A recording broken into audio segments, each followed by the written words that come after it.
Hello and welcome back to Season 5 coverage of the Louisville Cube League. Today we're going to be going through a draft of a cube that's new to us, Higgs's Standard Chaos Cube.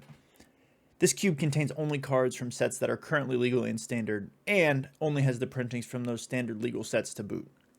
This was our first time drafting this cube, and we were all looking forward to it as we've been trying to get it on the schedule for a while. There's not too much more for me to say leading into this, so let's get right into the draft with the rest of the commentary gang. Hello and welcome back for another cube draft. My name is Joey. I'm Prose. And I'm Scott. And today we have our first draft of the Standard Cube. This one has been updated with Edge of Eternities, so you won't see any of the Spider-Man cards in here yet. But let's get into the draft. Prose was actually our person on camera. So Prose, as we start taking a look through this first pack, what stands out to you? Yeah, so a lot of cards here that I'm not necessarily super familiar with. Like you said, these are all standard legal cards, standard legal set printings of them. I pulled this Ruby to the front. I'm kind of a sucker for these like mid-range, like rampy monster strategies, especially in cubes that I don't know about. And so yeah, that kind of just caught my eye, and I kind of just ran with it in the first Right. pack. In lower power cubes, big mid-range stuff usually is a fairly safe place to be. Yeah. And red green seems right for that. Yeah, and instantly rewarded too with the Temple of Abandon, which was nice.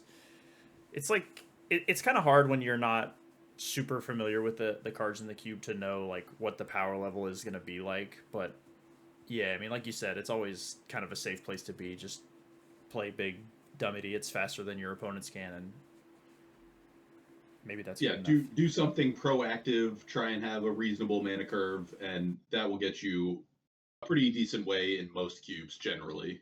Interesting. Okay. Going for the land there. A little surprised since you had already taken a land on the second pick. That Keen-Eyed Curator stood out to me, but...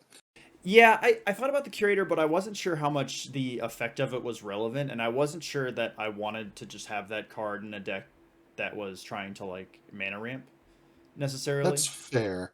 In my eyes, if there's not a ton of green and red cards in that third pack, I get a little nervous, and taking the green card to cut that signal maybe has some value that I'm putting on it, even if the card ultimately might not make the cut. Right. Just the Dragon Master Outcast there. Nothing super thrilling there. This Tyvar, I think, is something that I should have given a little bit more thought to. I'll admit that this is the 5th pick, so 4 packs in, my eyes started to glaze over a little bit. Yeah, this Serac is really nice, though. Yeah, Standard has a lot of controlling elements right now. A couple of counterspells, and Serac shutting some of those down is nice. Just a good mid-range creature. So there's a lot of green options here, as you can see, and I feel like the pick here is kind of going to drive where the rest of the draft goes. There's Kona, which is what I end up taking. Fits into the big guy strategy. There were a few like smaller dorks, and then there was the Biosynthetic Burst, which is just like a generic green savior guy spell. But went with the Kona because you can put pretty much anything you want to and play with that. Right, and with all the spacecraft added in Edge of Eternities, more ways now to get Kona tapped, so... Yeah, exactly, and that's kind of top of my radar at this point, is I need, like, vehicles or spacecraft. Troyan pick there. Yeah, took Troyan. Considering going into blue? Yeah, that pack didn't have a lot that really stood out to me, and Troyan seemed... If a blue splash ended up possible, Troyan seemed like a card that would fit in well, so kind of a spec pick at best, but...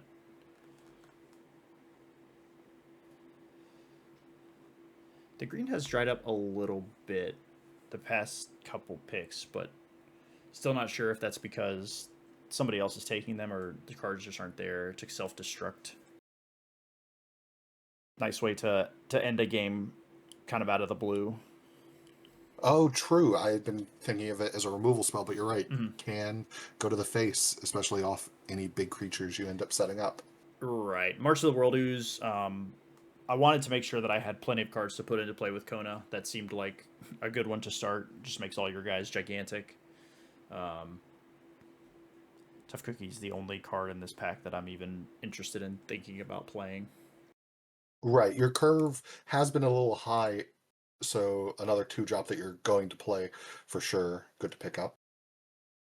The Curator actually made its way back, so ended up getting rewarded for that. Maybe a little bit greedy with the land, but and then also Coma here comes back, which another great one to put into play with Kona. And if I do end up playing blue, becomes a castable card as well.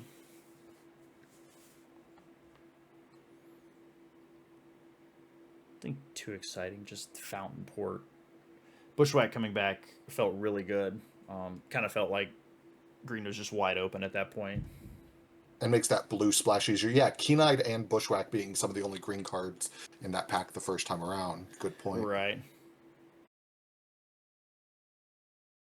Ooh, now there's a red creature in this pack who I know is the newer version of Kona in a weird way, but has more restrictions on it, so The maybe warp not guy, what we're right? looking for. Yes. Yeah, I think get cut out, but I think during this pick, maybe I had gone back through to check out how many red creatures I had, and I think Dragon Master Outcast was the only one, so that wasn't super Oh, exciting. So just went with yeah. the lightning strike there. There was also the Oko.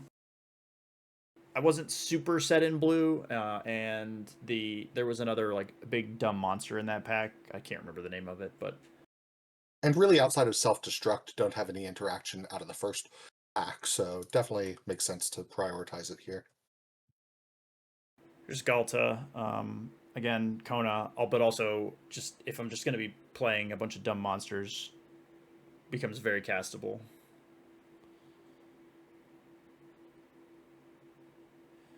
Don't love much here. On Color Land is nice. On Color Land of a cycle that I literally had never seen before this draft, so. And had 2 options at the land there, because there was also a blue red land, I believe, in the pack that could have been picked if you were like set on the splash, but Yeah, at this point, I'm not super planning on playing blue. I think I'd rather just lock into playing red green and be happy about it. This kill ship, super great. It's a good thing to put into play with Kona. It's also something that can enable Kona if I can ramp into it, which I don't have a ton of ramp currently, but I also don't know how games are going to play out in this cube, so it may be, maybe it's normal that a bunch of 7-drops come in. right, an expensive removal spell, but a good one.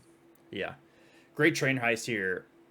Love this card. I wasn't really sold on it when I took it, but it does a lot of things, but it was one of the best cards I think that I picked in this draft. It just does so many things.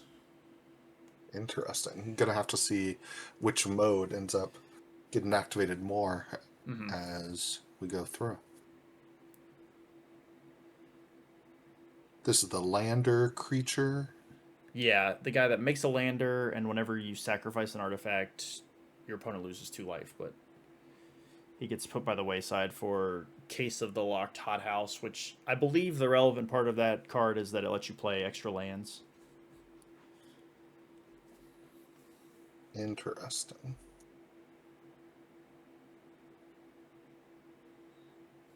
Not a lot here, so there is one of those red-blue lands that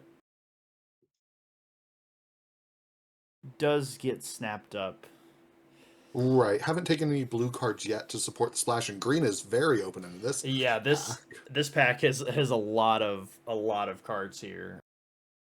Interesting. The Bailiff isn't even one of the ones you've pulled forward. I'd have a hard time not taking the Bailiff. It was between the heirloom and the Vivian there. I'm trying to be like a big mana deck, and I don't have a ton of ways to get to big mana right now. And the heirloom both does that and also gives some big creatures that may not otherwise have it a bit of reach. Opting out of the warp guy again on the way back because again, just no real red creatures. Yeah. World Souls Rage was another nice find. Yeah, I had to pick it over the cactus, which I like the cactus a lot, but it's a good sign that there's multiple cards in a lot of these packs. This one's slightly less. Yeah, this one's kind of a clunker. Just the lackey. It does feel like you're in basically the right colors for the seat, and just Yeah, some of the packs are like a little unbalanced, which that happens in cube sometimes. right. Nothing to panic about. But you But are like wheeling cards you're excited to play, so that's always a Yeah. good yeah, sign. I was going to say, we've seen several green-red cards. Here's one of them now The that specialist came back. Yeah. can tell you're very happy that one came back. Yeah. Then pick it up to read it to make sure you're happy about it, I guess. I think I picked it up actually to make sure that I showed the camera because I couldn't remember if I had or not. So Just too excited. yeah, exactly. So into pack 3, Yeah, vehicle here. Velocipede here is very nice. It again, we talked about Kona, and it's also just Yeah, all of your creatures are bigger. yeah. Kona was the exact interaction I was going to bring up to justify it over the Is other the pick things that were there? being considered.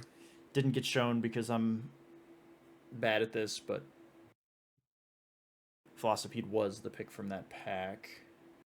It's tough to remember to make sure the camera sees something. Like it's just not something you think about in 9 out of your 10 drafts. Like Yeah. You also may notice. So, if side note, Omniscience is in this pack, and having Kona and Omniscience was something that I took a minute to think about, but Ooh, um, that's the Kona land yeah, you were also looking at. yeah, but Interesting. I'd have a hard time not taking the land there. I forget what it's called, but that land with Kona is so nice. Maybe an argument could be made that it will come back since I genuinely if don't I know what you're don't have talking Kona. about, which means that I probably didn't read that card. Uh, Counting cards in this pack to see if I think I can table this Gear Hulk. What was the other card I wanted out of this pack? Oh, it was this. It was this hulking raptor. But after the biotech specialist had wheeled, I was like pretty sure I could wheel another red green card. mhm. So just went with the raptor. That card was aces like all day. It just gives you 2 extra mana every turn.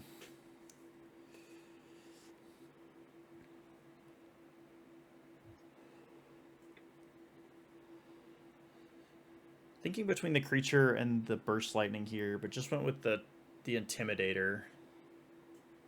Just another good way to get ramp going early. I like the adventure guy here. I always forget that one's name as well, but Is the it the land also hard to pass. questing druid? I really like the questing druid here. It's not like your game plan necessarily, but Yeah, just took the land because I'm a coward. it can be rough if you take questing druid, flip 2 of your like late game cards in the early game, and then just don't ever have access to those. So, Right. and an argument again could be made that it will wheel. Yeah, exactly. Take for a ride. I was pretty happy with that. That's essentially just threaten. You can play it at instant speed if you've committed a crime. So I have a few ways to do that. So maybe opens up some combat trick options. Enduring Courage looks like it would be great here. I mean, having resilient effects in your Mm-hmm. creature deck. Yeah, so Enduring Courage was the pick. Was really happy to see this pack because given Kona and stuff, I'm still like maybe a little lower than I wanted to be with like big expensive creatures, but this Meteor Golem is a nice find. Yeah, the tortoise also wouldn't have been bad as it can kind of ramp, right? Mm-hmm. I believe it puts the creatures or lands into play. So Yeah, it mills, I think, and puts lands in play. That was just a throwaway pick. This pack also kind of a clunker. Got excited. The Gear Hulk did wheel. We get a thumbs up there for that one. always nice when a plan comes together. I Yeah. think this is the pack that Scene of the Crime was in, so it didn't wheel for you to even consider it. Okay. Yeah, I don't really know what I'm even deciding between there. Just a few throwaway cards there at the end. Cool. Well, it looks like you were in the right slot for your deck. How we're going to take a look at it now. How do you feel like it came together after the draft? Looks like it didn't end up with the blue splash. I played Troyan. Might have Oh, left him out okay. of. I Oh was yeah, he's looking right for here. coma at first, but I misspelled coma. So, Coma and Troyan are both in here. Troyan, honestly, this splash was probably super greedy. There are a lot of spells in the deck that it casts, including the World Souls Rage, which is nice. And I did actually end up using the loot ability a few times, so I was glad that I had him, but it was maybe a bit of a greedy ad. I played one island because I had two cards that make landers and and bushwhack, I bushwhack guess. Yeah. and found port can make a treasure. Mm-hmm. So maybe a bit greedy, knock on wood, but I don't really think it ever came back to bite me. I think the only thing that I didn't really wish I had to play was this Dragon Master Outcast, because despite being kind of a big monster deck, I was never really put a bunch of lands into play big monsters deck. It was more ramping through like Ruby and Troyan, or just putting things into play with Kona. So, but Mm-hmm. yeah, pretty happy with it overall. Like we were saying, kind of felt like I ended up like right where I was supposed to be, I guess, for the seat I was in. So So our first match we're going to take a look at is going to be you against the person who put the cube together, Higgs. So let's get into that match now. And getting into this match, I know that obviously we saw Prose's deck. I know that Higgs was on green white, I believe. So we will see a lot of creatures this game, I imagine. yeah, both on a mulligan here. Looks like that was Dragon Master Outcast going back, just a late game card, not what you want to have on your mulligan hand. Selecting red. The Tarnation Vista.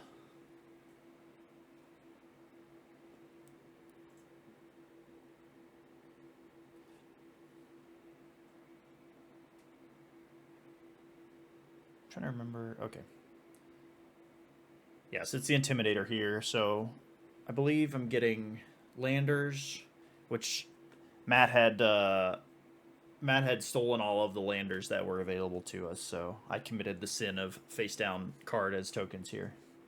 Hmm.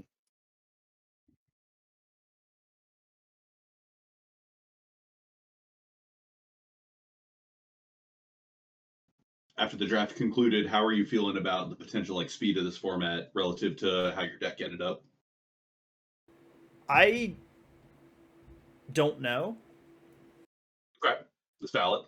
I didn't feel like I saw anything that like scared me off of what I was trying to do, if that makes sense.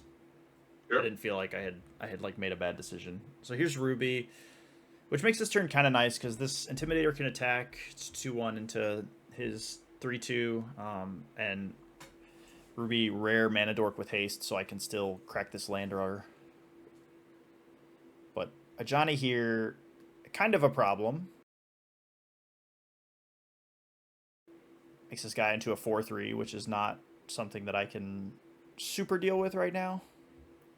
Yeah, it would be a great time to draw that lightning strike, but Yeah. And you can maybe assume that Higgs doesn't have a bunch of small creatures to deploy because Aloe Alchemist has value to not deploy right away. So would Right. assume that it was his only one or two drop to deploy. Yep. Yeah, that card buffs other creatures when you plot it, so the specialist follow up here is pretty nice. So another lander, and the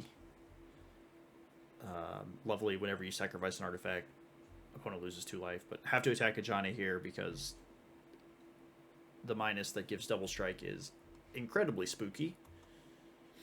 Looks like no land for turn though, so getting not getting ahead on mana for the landers. Right.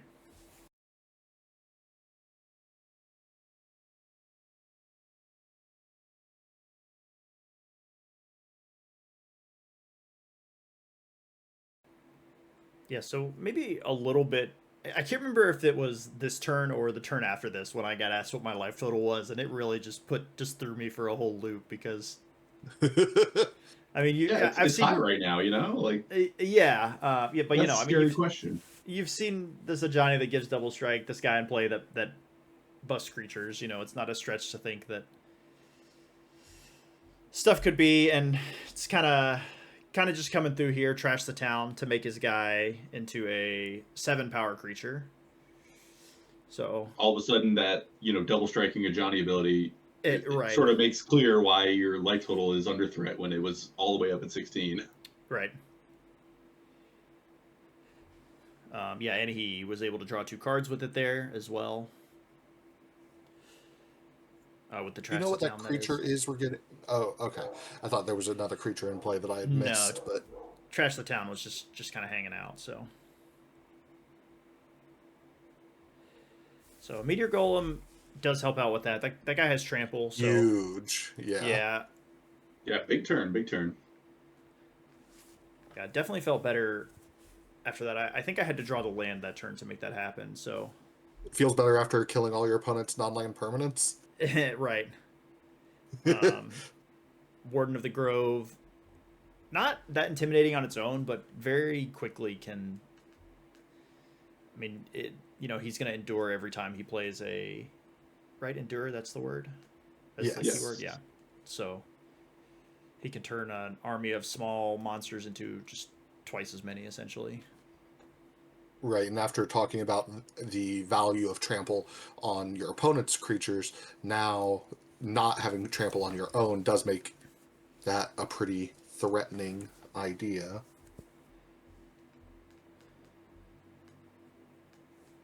So yeah, attacking with everything here. So embarrassingly, what had happened this turn was I had played this great train heist pre-combat because I didn't initially understand how the card worked. And the relevant mode here is to untap all creatures you control. If it's your combat phase, there's an additional combat phase after this phase. So I had to be attacking first, which means that he knew what was coming here when he was able to make these blocks. Hmm. So yeah, where it's being cast with the essentially Relentless Assault, and also all my guys get +1/+0 and First Strike. The reason I wanted to do it pre-combat was because if I had been able to do it that way, this Rupee would have gotten buffed twice because the Meteor Golem would have been attacking with 4 power the first time. But as is, still but you would have just had to give up your second attack step in order to do that. So right, yeah. yeah, So still just mashing at this point. After the first attack, he's got to block this way because he's dead if he doesn't. And currently, if he can't deal with this specialist, the lander token that I have is just going to kill him when I sacrifice it on my turn. So, kind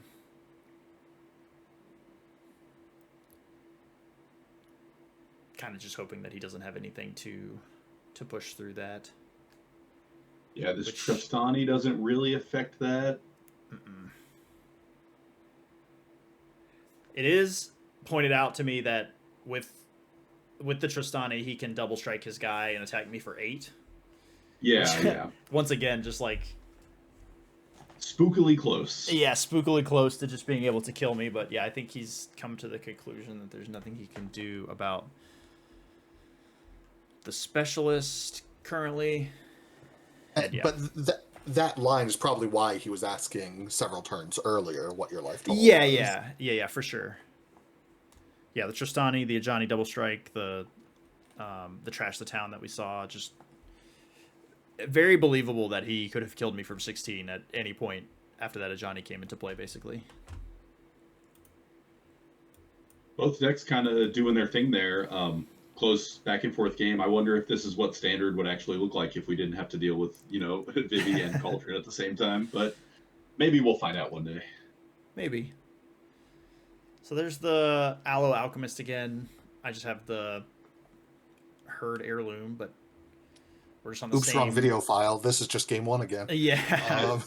We're just on the Ajani clock immediately again. And this time I don't have creatures in play to attack it with. So we're playing the Raptor, and we just kind of have to pray that he doesn't have essentially 4 power worth of pump here, because with the double strike, that's really all it would take. Yeah, I don't believe we're actually attacking it. I don't think No, anything got untapped. Yeah, okay. Yeah. But the delay here made me think, and then, yeah, he attacks without even minusing, so just taking 4. Then playing this Exemplar, which combos pretty well with a Johnny. You can put the counter on it, use it to draw a card. But this needs to be a pretty and big now turn. he's got a flying creature that can be double striked, double Yeah. stricken. A couple times if you can't pressure the Ajani. Sure. Right. A Johnny already gives flying when it double strikes, but Oh, okay. Right. So here's the Gear Hulk, which is going to let me get a Johnny off the board. This Raptor should be untapped because that card also gives Vigilance, because why not? But um, that card is just a pile of words, and it's incredible. +2/+2 Vigilance and Menace to all of your creatures on top of being a 7/7 is just... yeah, but it itself has vigilance and menace. It's like Yeah. monkey see, monkey do. Right, Like that's exactly. easy enough. Unfortunately, it doesn't have reach though, which would be really nice here.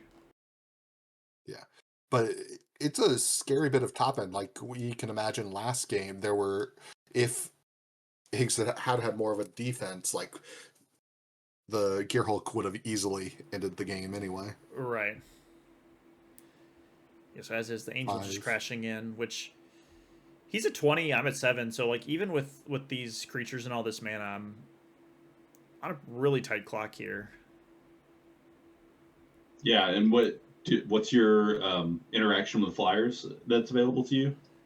I don't believe I have any, because I don't believe that I brought in... I have that airship crash that we saw in the draft, and also the Reach for the Skies, but I don't believe either of those came in because I did not see any flying creatures in the first game. Yeah, I mean, he doesn't Johnny appear effect, to have a ton here, but this seems like it's going to be your undoing in at least this game, because well, I do have this kill ship, which does 10 damage, but okay. But we have interaction. Life magic, restoration magic, excuse me, to give it hexproof and indestructible. But it is a flying creature. It's a 7/7, so once you get it stationed up. Well, it's stationed now. I stationed it with the Gear Hulk. The Gear Hulk alone already gets that is a nice sequence. Good. Yeah. One could argue that the Gear Hulk that, as mentioned, has Vigilance should have attacked first, but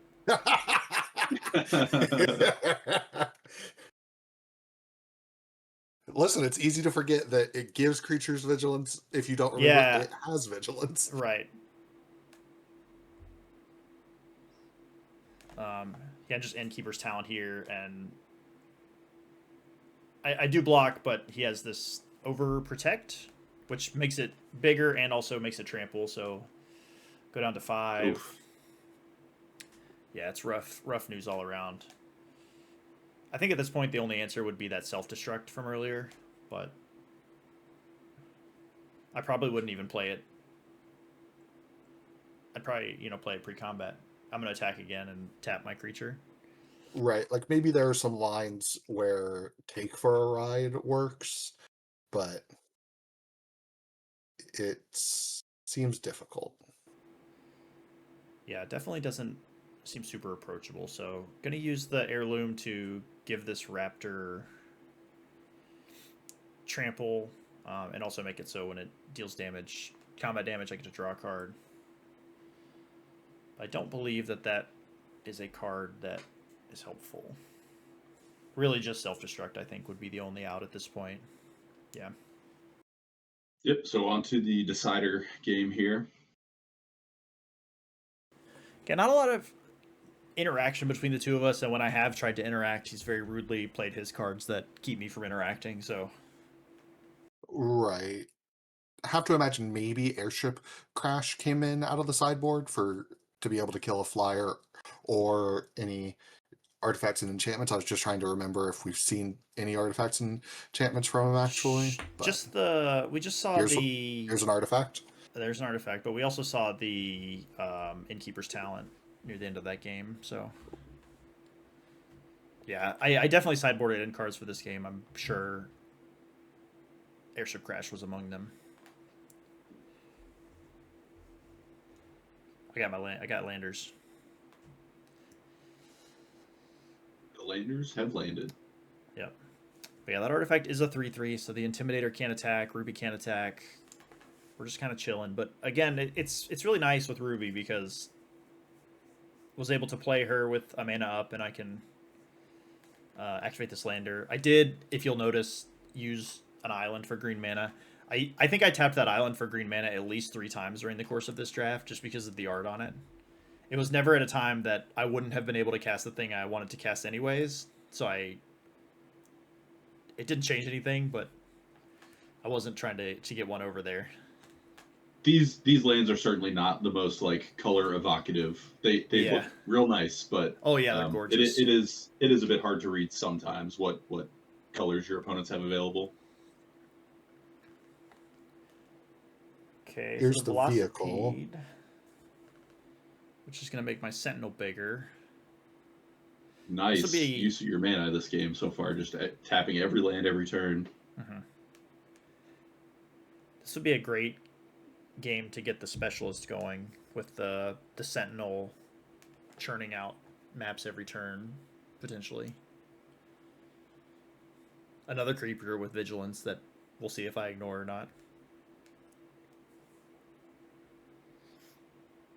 I mean, speaking of creatures with vigilance, we're very close to the Gear Hulk just representing lethal if you draw it, so. Yep. But the Sheltered by Ghosts, it's pretty good. Very powerful card here. Yeah. Both going to take something off the table and give him lifelink, which is really annoying. Yeah, I'm not sure of everyone's experience with this cube, but I did find the amount of removal to be like just generally lacking. Not a lot of creatures died in any of my matches on my end or my opponents. So I think I thought for a while there about whether or not I wanted to just block with the Sentinel, but I didn't see many routes to that turning out well for me. I'm a little surprised. Was there not an opportunity to double block there? Well, the Sentinel alone would have traded, but any like your guy's indestructible spell, and I don't think I'm even playing the game anymore at that point if I just lose Sentinel like that. That's good. and Higgs has shown like plenty of those too. Not like more than one, and it would be pretty easy for him to have one in his hand. So right. I guess my concern is how good Warden is, because now every creature comes into play with a free 2/2 attached to it. Like, in my head, if he has a way to protect it and you're not able to trade for it in combat, I think the Warden just runs away with this game, potentially. Yeah, that's definitely a potential concern. So there's the Fate Maker, which I believe was warped here. So he should be making a Spirit, yeah. Almost put the counter on the Fate Maker, but then remembered that it's leaving.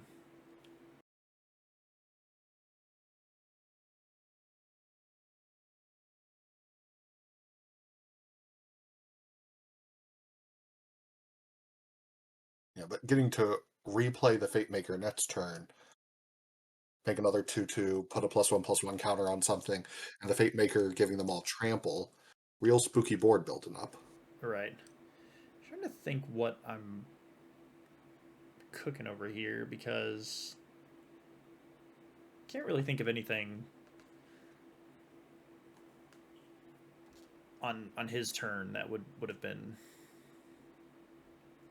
Oh, I assumed you were considering the block. Yeah, that could be. I'm pretty sure I'm doing a lot of math this game for reasons that I'll get to in a minute. I'm just going to cash in my other lander here at the end of his turn. Yeah, that whole turn cycle to me sort of felt like the decision point of like, are we trading or am I racing? Like, what kind of game is this going to be? And it looks like you've opted for the racing mode. So what's happening here is that my hand has Take for a Ride and the Great Train Heist in it, which is just an obnoxious amount of like math and situations that I'm Oh, trying to yeah. calculate.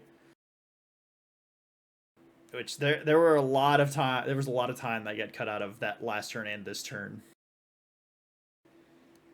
Because I'm pretty sure if I can resolve both of those spells, he's just dead.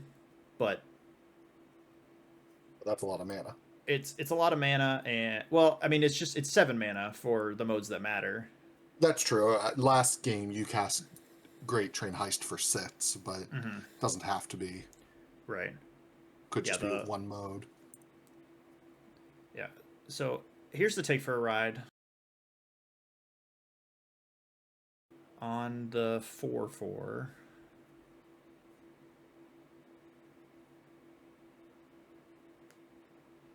But looks like he's definitely got Restoration Magic in his hand, which will stop it.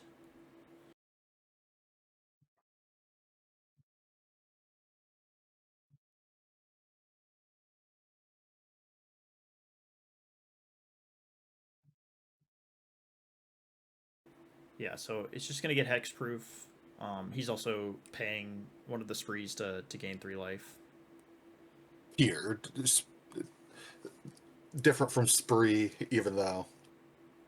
Because you can only choose one mode for the Final Fantasy cards. Yep, you are correct. Which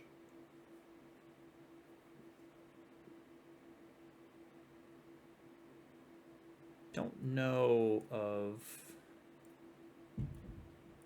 what's going to happen next. I mean, the Sentinel can attack, yeah. Blocking with his indestructible hexproof creature.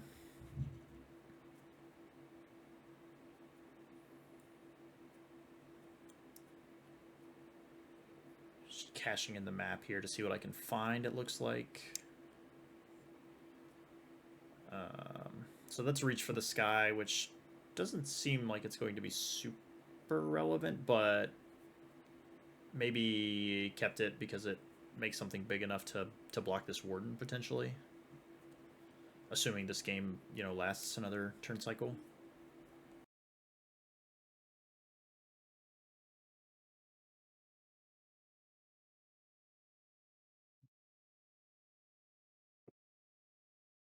Got to imagine if Higgs has any decision here that isn't just cast the Dritz Fate Maker, like, that's got to be a rough spot, because the Dritz Fate Maker already feels like it's nearly putting the game away. Right.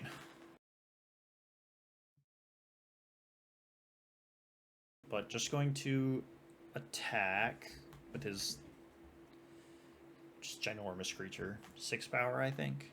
6/5.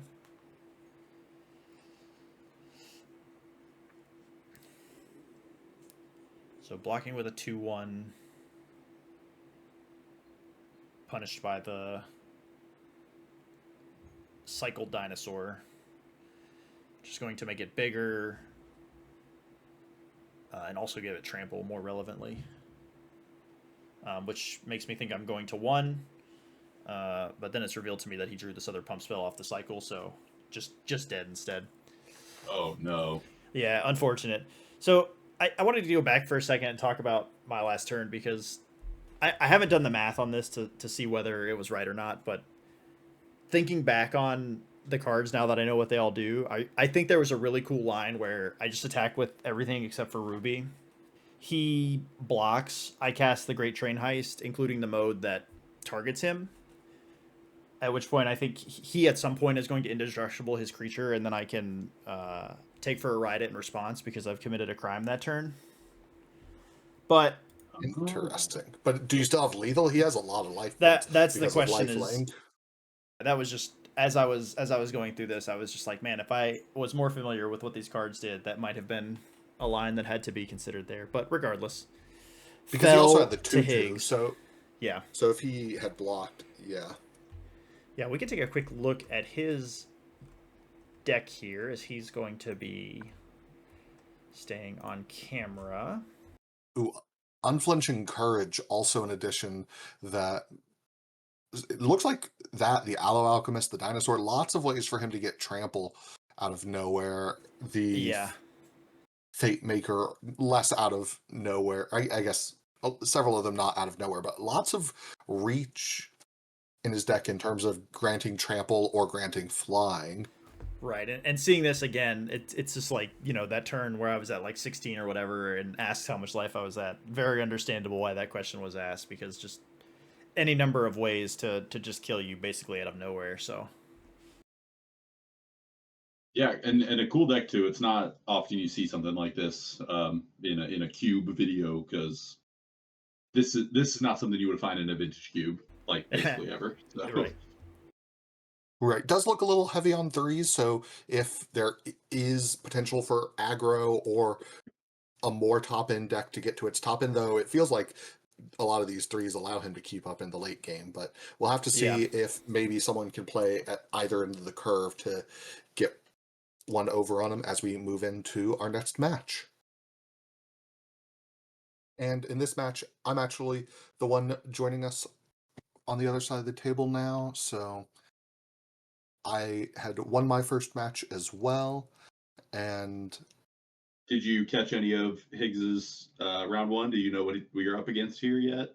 no, I'm playing a blue-black control style deck, so I mentioned maybe someone could get under or over. I'm trying to get over by just stalling out the game, seeing an early above curve creature in the sundial is not ideal for me, especially since my second land, or no. I do have the answer for it in Ringing Strike Mastery. I think it's unlikely, even if we get to the late game, that he would untap that creature. And I get got. I get got so good. Yeah. Hopeless Nightmare, powerhouse of the Pitsy deck, ruining people's days all over the place. But the sideboard answer in Standard shows through as Wiltley Fleege comes down, and I definitely deployed my cards maybe in the wrong order. Like, didn't consider that would put a new creature into play for me to possibly Yeah, I mean, Ringing String Mastery without the instead. knowledge, there's just no way that think you're going to end up with a bigger creature in play after you cast your Hopeless Nightmare. So And Ringing Strike Mastery, leaving it in play, isn't a good position to be in anyway, so I maybe would still choose the Sundial. yeah, this is Here, Anafenza, I believe, at the end of your turn, but you get to take out the Will Leaf Liege. So right. So I'm responding to Anafenza since she triggers when a creature dies. And I choose to discard the Karavek there instead of paying 3 life because of the position I'm in, but obviously discarding a card when I'm hoping to play a resource battle isn't great. do you have any idea what the number you chose here would be? I almost always chose 2 with Italian. I don't remember in this game specifically if I did that or if I varied a little against Green White. I remember considering that it was either 2 or 3. I still think I chose 2. Yes, we are currently having a rules discussion or where I went to mark it, didn't mark it. He said mark it, and I said no, it doesn't. Oh, because he's So, plotting, right? correct. Yeah. All right. This has been a brutal. I mean, the Will Leaf Liege aside, I mean, even without that, this has been like a pretty brutal curve out from him, and not something that we saw from it in the first round at all, really. Yeah, I preempted. You actually just there saw that conversation Mm-hmm. happen about the whether or not it triggered, and I choose to take the damage because it would be just a chump block, and I don't really see me against an empty board being able to battle back against this. But nothing to deploy on my turn. I do have multiple. Gotta keep the sundial tapped. He keeps Yeah. almost tapping the sundial. I do have multiple 6-mana wraths in my deck. So if I can get to next turn and I have that 6 land plus a wrath, maybe I get to do something. Here he has Cutzel, which not only if I have something I have to respond first, but also, and I don't have anything, I don't get to bluff anything with Cutzel in play. Right. I don't get to force him to make any weird plays because of it. So just lose that one, chalk it up to not having the stuff, but at least going into game 2, get to like adjust a little bit. Got a little bit unlucky there. Before the Wilt Leaf Liege happened, did you know that that card was in standard? Yes, because as I mentioned, I've seen this be the interaction in standard, as the Pitsy deck is very popular to play Nightmare, and I know that both Obstinate Bailiff and Wilt Leaf Liege are in standard as kind of an answer that people attempt against it. I'm not sure I knew about either, if I'm being honest. Yeah, so just the case going to come in here and let the sniper take out your scavenger, since the case makes it do the damage, the creature do the damage, not the And spell that's itself. especially rough. Like, I know he Oh, has. not again. Yeah, so I didn't have any. I reached for the sideboard. I looked at it. I was like, I don't love any of my options. I came up a little thin on playables, and I was like, well, this card is still fine if he doesn't draw the one of. And Yeah. Well, you drew your one of that made him discard, so yeah, but I got Leech to get, and I should have just taken it out for a basic, I guess. I don't know. Like, I don't know. I could see if there was some kind of situation where he didn't just hardcast it and wanted to get you, you could like bait him into a wrath or something. But maybe even saying it sounded more far fetched than it may actually be worth thinking about. Yeah, you've got to get into a pretty late game state, it feels like, for that to happen. Yeah.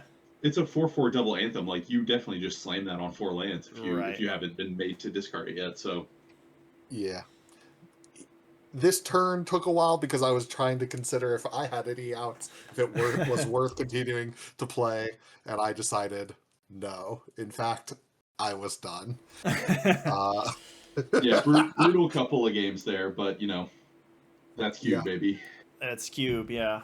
Tough to lose them both in the same way too, but Yeah, I mean, that draw in the first game with the Bristlebud Farmer, I think, was going to be tough for me, but I'm pretty sure I had the 6-mana Wrath in hand, so I was on course to get to cast that. And the Bristlebud Farmer is a cost milling those 6 cards when the blue-black Wrath that's in standard does mill half your library. Like, maybe if it hadn't happened game 1, I could have mounted some kind of comeback, but a rough spot to be in overall. Unlucky. A man's soul can only take so much. But we will stick with Higgs going into the last match for the 3-0. All right, so before we get into the final match, we can take a quick look at Higgs' opponent. So Matt is also sitting at 2-1 with this deck. I don't know. Well, I guess you wouldn't have played him because you won your first round, so he couldn't also be 2-0. Scott, I don't remember if you played against Matt or not in this draft. No. Okay. Well, here's his deck. What I do know is Matt was sitting to my left during the draft, so you obviously just saw that I was in blue-black. Would be a surprise to know that Matt also ended up in blue-black. Right. Though, knowing that a control blue-black player was sitting to his right, his deck starts to make a little more sense, as he has what looks to be 0 interaction, I took it all, besides Stalactite Stalker, which can kill a creature maybe sometimes. Yeah. Outside of that, just looking to generate a lot of value with this deck, it looks like. Yeah, a lot of cards that make more game objects. So right in Matt's wheelhouse, I would say. I actually think I remember his record. This may be a bit of slander if I'm wrong, but I believe this was a draft he was complaining about his deck being bad, and then he was at this table playing for a 3-0. I feel like I remember remarking on that, but if I'm wrong, I apologize. Well, why don't we check out the match? So we know that the more controlling blue-black wasn't able to get it done last game, but really that was all off Wilt Leaf Liege. Matt's not going to give Higgs the same opportunity, so don't have to take that too much into account. when seeing how this one's going to go. Yep. So Stalactite Stalker you mentioned as the start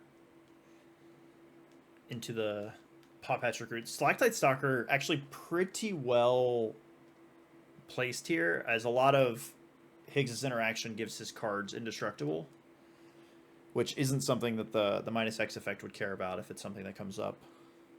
Right, and Stalker really great to have on the first turn, so maximum chance of triggering it. Whereas similar to how we had mentioned Aloe Alchemist not being the 2-drop you want to lead with, the same is kind of true of Paw Patch Recruit, as it's a perfectly fine play on 3 mana as well to get the Offspring ability. So nice follow up with the Looter here too, which can trigger Descend like every turn. So assuming you have permanents to discard, that is. whereas Higgs spent his second turn just putting a +1/+1 counter on his creature with the Fate Maker that's now in the Warp Zone, so it can be cast from exile as it sits over there. Yeah, so Tangle Tumbler... No, sorry, that's the Scrapbot, which made the lander.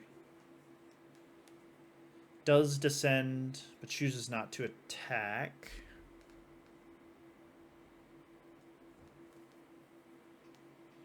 So maybe willing to block this Recruit? Yeah. Yep, an important interaction that Matt had on board there, or non-interaction rather, that people less familiar with Standard might not know, is Stalactite Stalker Descend does care about cards, which means that it does not trigger off tokens, I believe. Yeah. So the Lander token did not represent a free Descend the following turn, making it even more reasonable to just go ahead and trade off the Stalker there. There's the Tangled Tumbler. Yeah, there's the Tangle Tumbler, and with the Synthesizer Lab ship, it makes a little bit more sense. I think why he was so willing to trade that off. I mean, you just have all this follow up. You just still basically kind of have a free Descend every turn with this Looter, but maybe it's just not worth the headache of having that Recruit in play that just makes it even more difficult to interact than normal.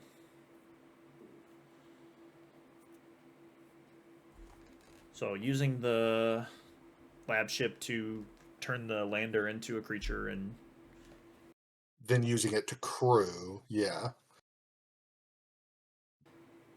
So that thing needs to get up to 9 to be a creature, but Right, but even now, like as you saw, it's turning that lander into a 2/2, so already getting decent value out of its 1 mana cost.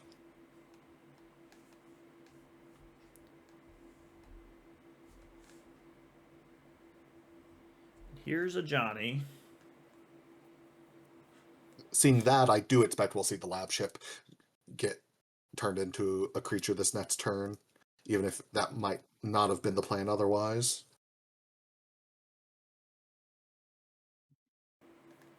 Yeah, I mean, I guess we're almost certainly doing at least 3 damage to this Johnny here, but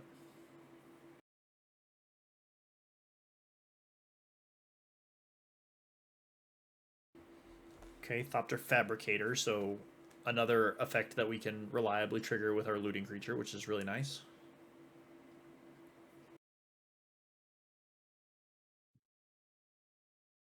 A little bit of efficiency there with crewing the Fabricator and then using the Fabricator to station rather than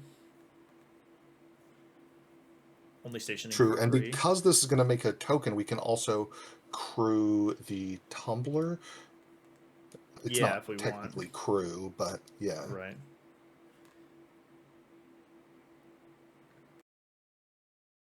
Oh, but choosing not to, just attacking. I guess that makes sense because either way. Well, you could have crewed the Tumbler, attacked a Johnny with it, and then sent the lab ship at Higgs. So Right, so you have the Thopter untapped to not deal Higgs 4, but are you blocking with the Thopter? I guess maybe. Soak up 4 damage when you're at 12 seems reasonable. it's pretty But likely, I guess, that that Matt has also seen Higgs's deck at this point and knows that. I mean, 12 damage isn't an impossible amount of damage for him to deal. So having as much toughness blocking as he can could be necessary. I mean, the difference in 4 and 5 isn't huge, but it's something. So yeah, Sure. there's the Aloe Alchemist. And Case that's in going to point, get I guess. trample, right? Right. I know it has trample, I'm pretty sure. Yeah, so not going to see the block here, but I imagine the plan had been to block, just given the game state, because he was going to get to keep making a Thopter every turn off of the loot anyway, as we saw last turn.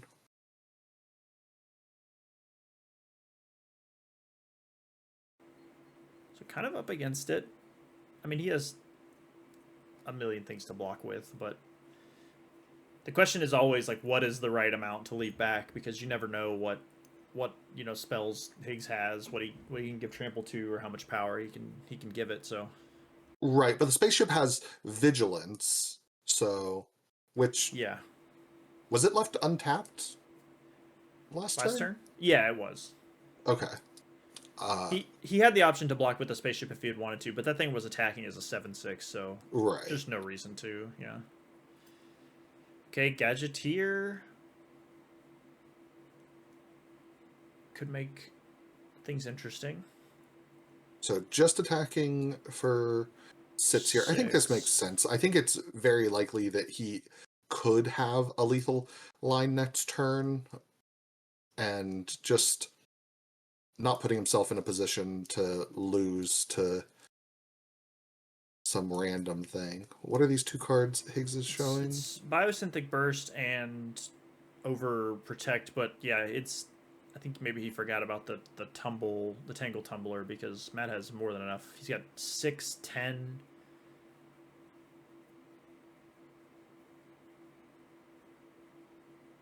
13 damage of toughness conceivably, so he would have to get up to 18 power, which this also kind of behooves Matt a little bit. I mean, maybe he blocks like this anyways, just for safety, but now he knows, he's looking at 4 more power and trample.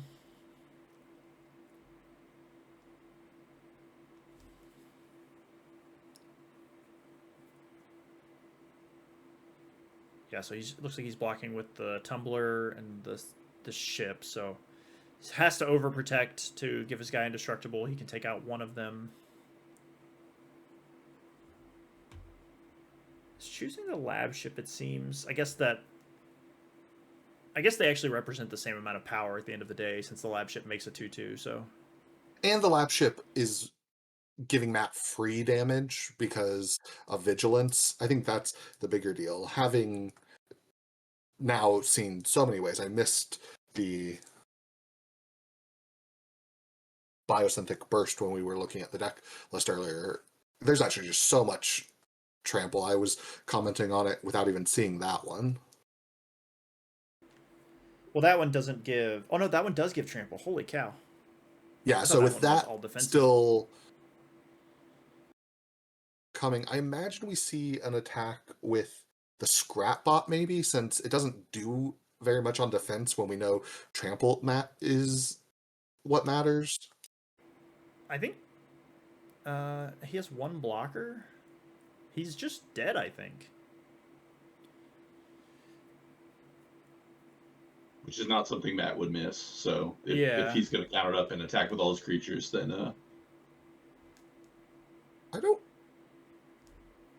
I don't think so. I don't think he can crew everything. Oh, I guess He has the the scrap bot the hiding under lander there. token.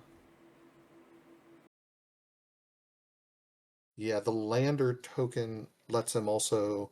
So the Thopters and the lander token essentially crew both vehicles, which total to 10. And then the other two creatures +2, +3. But if he just blocks the Tangle Tumbler, then he lives. Does he have a creature in his graveyard? I guess the Likeness Looter is tapped, isn't it? So it doesn't actually matter.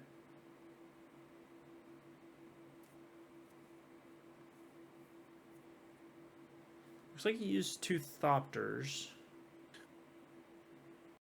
He is lethal here if there's no blockers, but there is a blocker, and he would have to go all in and just would lose.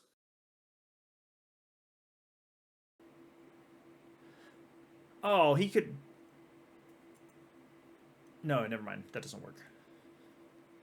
I was going to say he can copy the Stalactite Stalker and then use its ability, but that thing has 2 toughness, and he knows about the Biosynthetic Burst anyways, so...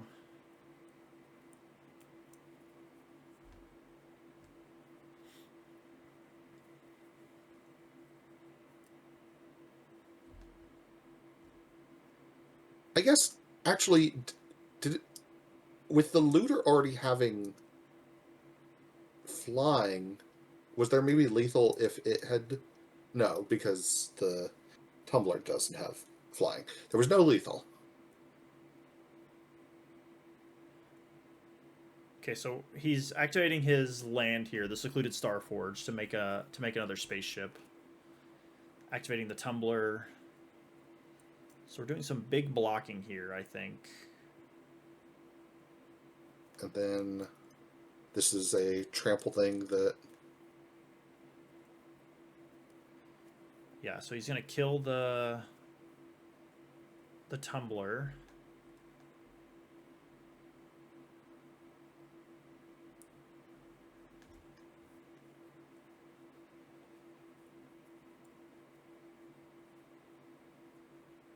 So we got a 2/2 spaceship. 4, 5, 6, 7, 8, 9, 10, 11. So yeah, not... Oh, although now, so he put the counter on the likeness looter here, which means that he can now copy the Stalactite Stalker. Oh, no, that's a 3. It has a 3 blah, blah, blah, blah, blah. It's 3 toughness now. Never mind. And it can't copy the tumbler, right? It's only creatures.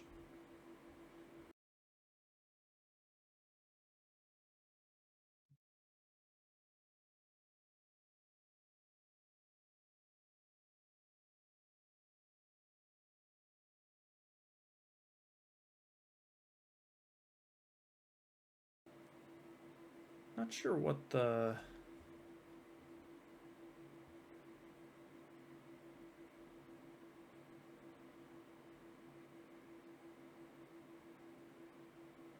Not entirely sure what happened there, because I believe the likeless looter became a copy of something, and that made it lethal. I don't know what that something was. the only but the only things in his graveyard were the Stalker and the Tangle Tumbler, I'm pretty sure. He definitely can't copy the Tangle Tumbler. Regardless, I guess.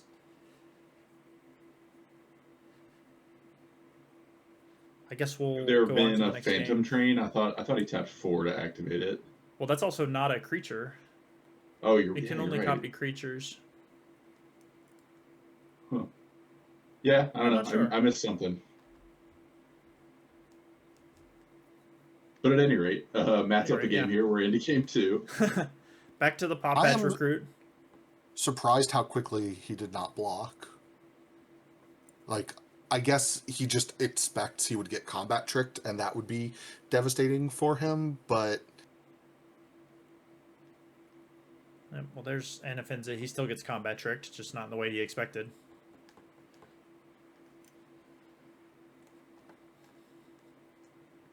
Yeah, I don't know. I mean, I think you want this Planisphere to do work for you, and I don't know. I mean, if he wants to spend his spells to do extra damage to you on turn 2, whatever, I think, you know? But we saw Matt's deck, like, he doesn't have a lot of ways to trigger the Planisphere, so I Yeah, don't that's true, know I guess.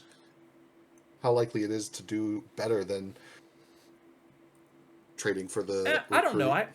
I think maybe you're counting a lot of his vehicles and spaceships as creatures. Because he has a lot of those. Maybe that's fair. Yeah. And there's one of them. There's the Phantom Train.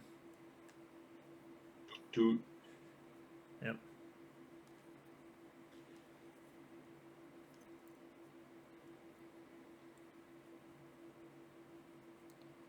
So Phantom Train is a pretty good one here because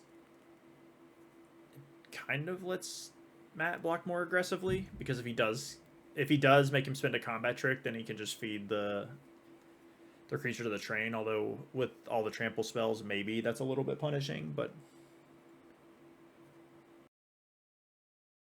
And this is why I feel like I would have been fine trading the wizard for a combat trick on the Paul Patch recruit, because yeah, it's better to get ever so slightly blown out, though I don't even know that I would consider it blown out by a combat trick there, than letting it happen here. yeah. So just gonna chump block the Tristani, which doesn't trample, and then feed the train. Save a little bit of life.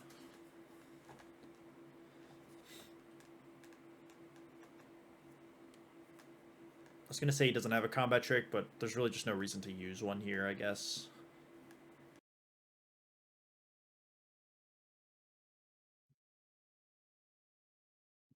Is this just sheltered by ghosts? Be a little bit brutal if it is.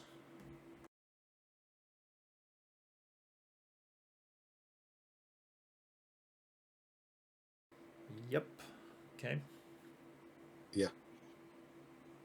I mean, to be fair, I think almost any spell there, Matt was going to be in a rough spot, but Yeah, that one specifically though just like takes the train off. I think he only makes the block that he did that turn because Matt's just off that game completely. Okay. I mean, it's going to be hard to beat that sheltered from there, I think, so. He also didn't know it, but it looked like next turn Johnny was going to come down, which was just going to make that even more and more brutal, so.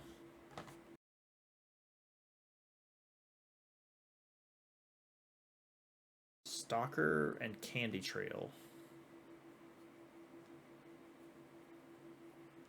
that's at least one descend trigger available. One top, one bottom, I believe, so something to work with at least. No move from Higgs here. I don't know what 2-mana flash play there is, but I would be nervous of it. None. So yeah, a bit of a slow draw here from both, kind of, it seems, honestly. Yeah, but I would assume that favors Matt, just because without early creatures pressuring life totals, the pump spells get a lot less intimidating in the mid game. I think that is a fair assumption. But this Tristani specifically, I mean, I guess it's kind of expensive, but you have the ability now to give anything double strike, which with the prevalence of the trample stuff, if you're feeling really froggy, you can give it, I guess, double strike and death touch takes 5 mana, so. Sure, but the Stalker could be used as a removal spell for the Tristani at any moment. It needs to be bigger, right? I think it's a 4/4. So we've got to descend 2 more times before that's a. I was combining it with the vampire, the blood vampire guy, who's double X. I forgot. Yeah. Yep, you're right. I mean, descending isn't difficult at this point, especially with the Phantom Train, but I don't know if you want to just be chucking stuff into your Phantom Train every turn. Right.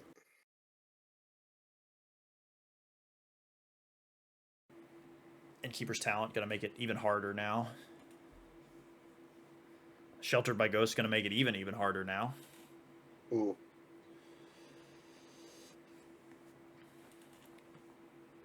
Four, 5, 6, yeah, so just flipping life totals there, +6, -6.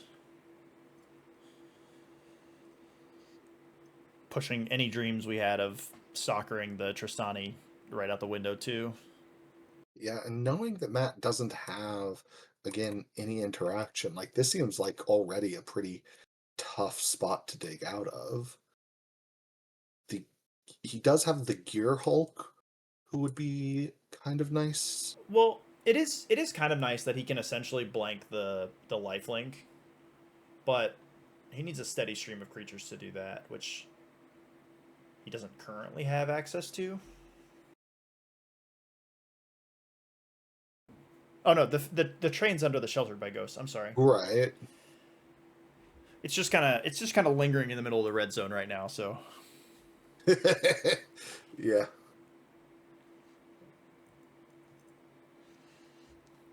It's another reason I like to put all of my exile things just in one pile off to the side. I mean, we're both playing the same game. We can track what's where. Mm-hmm. So yeah, we kind of glossed over that turn. That's the Mouse Trapper. You put the counter from the Innkeeper's Talent on it this turn. Use that to tap one of the creatures, which lets Tristani attack without fear of being double blocked, which he could have done, I believe. It's only 4 toughness creatures, so 5 toughness creatures. So Right, and we know the Valiant trigger very alive in Higgs's deck, as all the different pump spells will trigger the Mouse Trapper. right. Innkeeper's Talent, a nice one to have with it too, because you don't even have to worry about having to waste one of your combat tricks or something. You can just get it for free every turn. Although with the vehicles, Matt kind of negates it at this point. Yeah, but I still would not be surprised if Higgs can activate Tristani for 1 Valiant trigger. Innkeeper's Talent is another Valiant trigger. There's a chance he can just tap Matt's whole board. It's only the first time for this guy. Oh, okay. Good They catch. thought of that, man. They thought of it. Yeah. They thought of this? I don't think that's very likely. What do you mean? These are all standard legal cards. Just the idea of triggering this kind of effect multiple times in a turn, Yeah. some kind of very cheap or repeatable trigger like this Tristani or whatever. It would be pretty gross on some of their designs. 3 mana play here. Oh, the Unflinching Courage. Oof. Yeah, that's brutal. I mean, that gives trample. 2 pretty large lifelinking creatures as well. Matt's in a pretty deep hole here, and I'm not sure it's one that's going to be possible to dig out from. Well, and he has the mana to double strike this mouse here too. The Innkeeper's Talent shouldn't have gone up, should it? He leveled it up last turn. Oh, okay. I saw him messing with that die for a second, but yeah. I think I'm not doing the math here, but I have to imagine that's just lethal, essentially turning that mouse into a 12 power creature. And unfortunate for Matt. I think that us sitting next to each other messed with both of our drafts. That being said, didn't put us too much in the dumps, as Matt finishes 2-1. I also finished 2-1, managing to win my last match against Scott, I believe. And then Prose, we haven't seen you since round 1. How did the draft end up for you? I ended up at 1-2. I fell in a very close match to Spurlock, I believe, and then defeated HN in the 3rd round. So right, HN was on Boros aggro, and surprised to see that it had a bit of trouble in those matches, because we didn't see any red at the rest of these matches. But yeah, I mean, other than mine, yeah. But yeah, I think our matches were very. I think my match against him specifically is actually not a great matchup, but those games both went about as well as I could have asked them to go with Kona and with just Ramp in general. So. So yeah, fun draft, fun cube. Hope we get to draft it some more. Yeah, I'm looking forward to the next time already.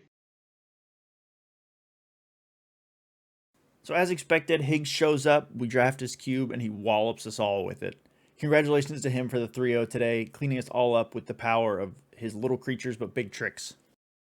As Scott did say at the end there, we're all excited to revisit this cube one day, so keep an eye out for the next time we get to draft it. That is all for us today, so from myself, Scott, Joey, and the rest of the league, thank you as always for watching. As usual, you can find links to the cube we drafted, along with all of our socials in the description. We hope you had a great time. Don't forget to like and subscribe the channel so you can get a better jump on our future videos, and we hope to see you back next time.